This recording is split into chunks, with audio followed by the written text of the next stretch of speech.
मेड़ खां रिपोर्ट कर रहा है मीरिया सुमरो घरा निकरी पसंद जो परणो कंदड़ नौशेरो फेरोज जो रहवासी नेशनल प्रेस क्लब मेड़ पहुंची वियो। नौशेरो फेरोज पुलिस ऐं माइटनि जी ज़ियादतियुनि खिलाफ़ एहतजाज।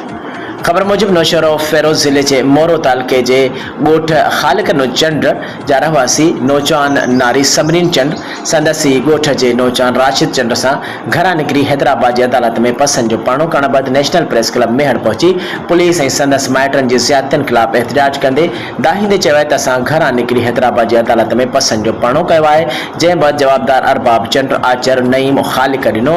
सुलेमान ऐं ॿियनि ॻोठ में असांजे घर ते काह करे घर मां सोलर प्लेटूं चौपायो माल बैटरियूं अनाज वगैरह ज़बरदस्ती खणी विया आहिनि। मोरो पुलिस असांजे घर ते काह करे मुंहिंजे भाउ हसन चंड खे गिरफ़्तार करे खणी वई आहे। जवाबदारनि असांखे क़त्ल जूं धमकियूं ॾेई रहिया आहिनि।